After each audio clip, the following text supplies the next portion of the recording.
Friends, customer care వాళ్ళు మనకి call చేసినప్పుడు మనలో కొంతమంది రూడ్గా ఎక్కడి నుంచి వచ్చింది ఈ నంబరు, ఎవరిచ్చారు ఈ నంబరు, ఎందుకు కాల్ చేసావు నాకని నిలదీసి అడుగుతారు ఫ్రెండ్స్.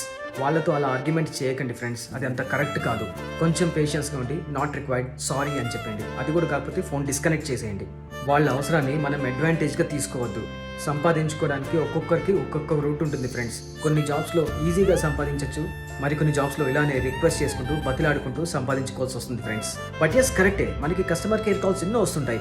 రియల్ ఎస్టేట్ అని, బ్యాంక్స్ అని, లోన్స్ అని, ఆర్ఫనేజెస్ సర్వీసెస్ అని, ఇంకా ఎన్నో ఎన్నో ఎన్నో కాల్స్ వస్తూనే ఉంటాయి. కొన్ని దాంట్లో మనకి రియల్గా ఉపయోగపడేవి కూడా ఉంటాయి. కస్టమర్ కేర్ కాల్స్ ద్వారా ఎంతో మంది బెనిఫిట్ కూడా పొందారు ఆఫర్స్ తీసుకొని. మన ఇంట్లో వర్క్లో ఫ్రస్ట్రేషన్ వాళ్ళ మీద చూపెట్టకూడదు ఫ్రెండ్స్. వాళ్ళు పొలైట్గానే మాట్లాడారు, మీరు కూడా పొలైట్గానే మాట్లాడి నో అని చెప్పేసి కట్ చేసేయాలి. వాళ్ళు చేస్తుంది స్కామ్ కాదు, వాళ్ళ ప్రోడక్ట్ని వాళ్ళు సేల్ చేసుకుంటున్నారు అంతే. ఇన్సల్ట్ చేసినట్లు మాట్లాడితే వాళ్ళ జాబ్లో వాళ్ళు డిమోటివేట్ అవుతారు friends. Let's not do that.